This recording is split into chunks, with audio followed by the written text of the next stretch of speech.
नमस्कार विद्यार्थी मित्रांनो, मी एस.टी.आय. सागर कोकरे. नुकतीच तुमची कंबाईंड गट ब ची आन्सर की आली आणि गणित व बुद्धिमत्ताचे 81 ते 100 पर्यंतचे जे प्रश्न आहेत, त्या प्रश्नांची जी मी संभाव्य उत्तरे तुम्हाला दिली होती, त्या 20च्या 20 प्रश्नांची संभाव्य उत्तरे आयोगाने जशीच्या तशी बरोबर दिलेली आहेत. ओके. आता मी एवढा ठाम का होतो, की त्या व्हिडिओमध्ये जेव्हा बनवलं एक्सप्लेनेशन, की 20 पैकी 20 प्रश्न जे आहेत, ती जशीच्या तशी आयोगाच्या आन्सर कीमध्ये प्रिंट होऊन यायला पाहिजे. आता यास कारण काय मित्रांनो, की मी ह्या फेजमधून गेलोय. प्रिलिम्स, मेन्स ह्या परीक्षा मी दिलेल्या आहेत आणि 60 मिनिटामध्ये 100 प्रश्न कसे सोडवायचे हे मी तिथे जाऊन परीक्षेत जाऊन सोडवलेले आहेत आणि तिथे सुद्धा मी गणिताचे पैकीचे पैकी मार्क घेतलेले आहेत. आता तिथे जर कधी मी घेऊ शकतो म्हटल्यावर इथे घरी आल्याच्या नंतर जर कधी मध्ये एवढा वेळ मिळत असेल आणि त्या वेळेत मी प्रश्न सोडवून तुम्हाला सांगत असेल, तर त्यात मला कुठेही शंका नव्हती, की यातला एखादा प्रश्न चुकीचा येईल किंवा काय, त्यात मला बिलकुलही शंका नव्हती. आता यात आश्चर्य काय केव्हा वाटलं असतं मला, की जर कधी एखादा प्रश्न वेगळा उत्तर जर दिलेलं असतं, तर तिथे आश्चर्य वाटलं असतं. त्यामुळे बरोबर देण्यात मला कोणतंही आश्चर्य वाटत नाही. ओके. आणि जी काही मला विद्यार्थ्यांचे जे काही रिस्पॉन्स आले, त्यावरून मला एक जाणवलं, की विद्यार्थ्यांना 2 प्रश्नांमध्ये संभ्रम आहे, की त्याची जी काही आन्सर आहे, त्याची जी काही उत्तर आहे सेकंड कीमध्ये बदलेल का? तर ते 2 प्रश्न आहे, मी तुम्हाला इथे शॉर्टमध्ये एक्सप्लेन करतो, की त्या प्रश्नांचं काय होणार आहे. ओके. आता इथे आपल्याला 88 नंबरचा हा प्रश्न विचारलेला. 88 नंबरचा जो प्रश्न आहे पर्सेंटेजवरचा आहे, त्याच्याबद्दल कोणाच्या मनात संभ्रम नाही. संभ्रम कुठे आहे? 87 नंबरचा हा जो काही पर्सेंटेजचा प्रश्न विचारलेला. माझ्याकडे ए सेट आहे, त्याप्रमाणे तुम्ही बघून घ्या. ओके.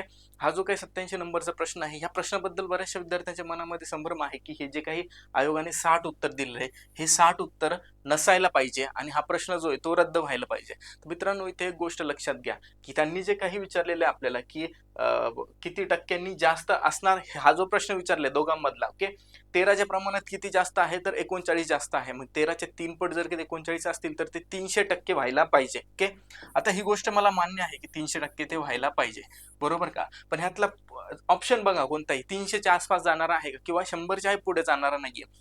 त्यामुळे ही गोष्ट लक्षात घ्या, की हा प्रश्न ज्यांनी सेट केलाय ना, त्यांनी इंटेन्शनली सेट केलेला आहे हा प्रश्न, की त्यांनी हा जो काही 300% जास्त आहे ते प्रमाणामध्ये तुलनेत त्यांनी जास्त दाखवलेलं नाही. आता हा प्रश्न बघा, इथे काय म्हटलंय त्यांनी, 43% च्या तुलनेत किती टक्के वाढ झालेली आहे. म्हणजे या प्रश्नामध्ये त्यांनी स्पष्टपणे शब्द वापरला तसा, पण यात कुठेही असा शब्द वापरला नाही, की त्याच्या तुलनेमध्ये ते दुसरी जी काय आहे ती जास्त आहे, अशा पद्धतीचा शब्द वापरला नाही आणि त्यांनी काय सांगितलं, फक्त विचारलं काय, की किती टक्क्यांनी ते जास्त आहे. जास्त आहे म्हटल्याच्या नंतर मग काय, की हे जे काही बनतात 52 आणि 13 दोघांची जर बेरीज केली तर एकूण 65 होतात आणि 65 पैकी ह्या दोघांचे जे काही पर्सेंटेज आहे, त्या पर्सेंटेज मधला फरक काढायचा होता. म्हणजे जर कधी मी 65 पैकी जर 52 ची पर्सेंटेज काढली आणि मी 65 पैकी 13चं पर्सेंटेज काढत आहे. ओके.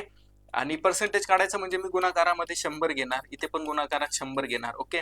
आता 13 एक 13, 13 पंचे 65 होतात, 5 एक 5, 5 दुने 10, म्हणजे हा शून्य जसा तसा ह्याचं किती येतात 20%. ओके. 13 चौक 52, 13 पंचे 65, 5 एक 5, 5 दुनी 10, हे 20, 20 चौक किती होतात 80. बरोबर. म्हणजे हे जे काही राज्य आहे, राज्यांचं पर्सेंटेज 80% येतं आणि केंद्रशासित प्रदेशांचे पर्सेंटेज 20% येतं आणि यांच्या पर्सेंटेजमध्ये कितीचा फरक आहे, हा फरक आपल्याला विचारलेला आहे, जो की सिम्पली 80 आणि 20चा वजाबाकी करून 60 येतो, अशा पद्धतीचा आहे. किंवा तुम्हाला हे जे कॅल्क्युलेशन आहे एवढं करत बसण्यापेक्षा तुम्ही सिम्पली इथे 65 म्हटल्यापेक्षा 52 जास्त आहे, किती 13 पेक्षा 52 वजा 13 भागिले 65 ह्याचे जरी पर्सेंटेज तुम्ही काढले तरी सुद्धा ते 60च येतात. बघा, 52 मधून 13 गेलेत किती होतात, 39 होतात. हे 39 भागिले किती 65 गुणिले 100, 13 त्रिक 39, 13 पंचे 65, 5 एक 5, 5 दुनी 10, 20, 20 त्रिक किती होणार 60.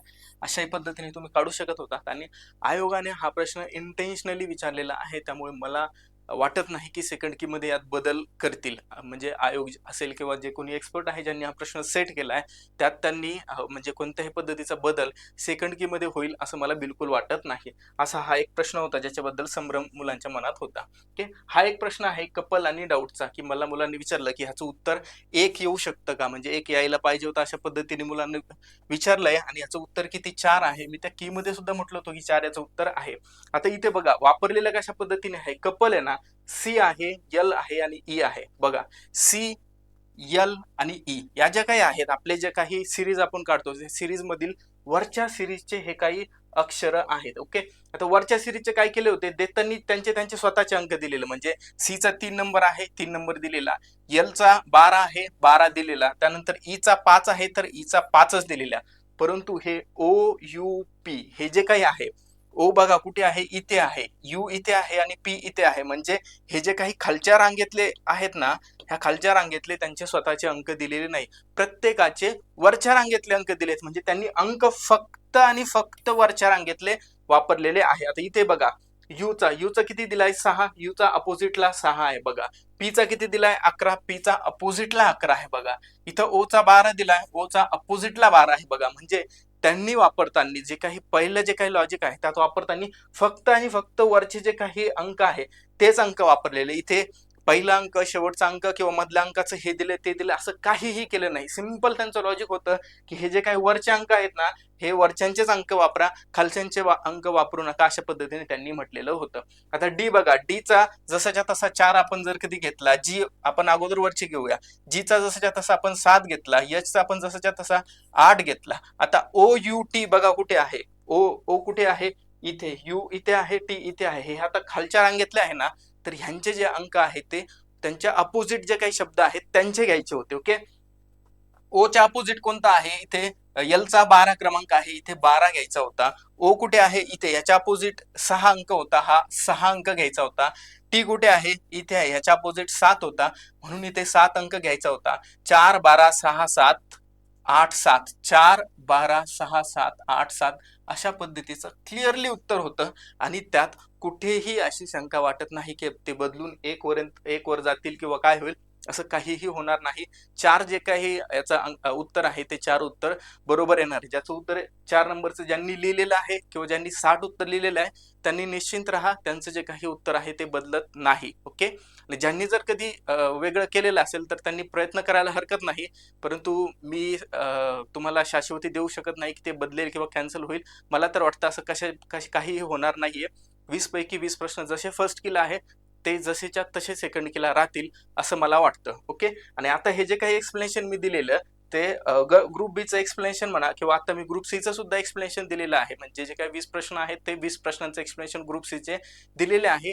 आणि मला तिथेही विश्वास आहे की जे 20 प्रश्नांची उत्तर मी जशीच्या तशी ग्रुप बी ला आली तशीच ग्रुप सी ला सुद्धा जशीच्या तशी येतील. ओके, आणि ग्रुप बी चे अनुभवाचे बोल या शब्दाखाली मी ग्रुप बी चं एक्सप्लेनेशन टाकलं होतं. ते एक्सप्लेनेशन सुद्धा तुम्ही जाऊन बघू शकता, किंवा तुम्हाला कन्फर्म करायचे असेल की खात्री करायची असेल की 20 चे 20 बरोबर आलेत की नाही गट ब चे, तर हा व्हिडिओ सुद्धा तुम्ही जाऊन बघू शकता.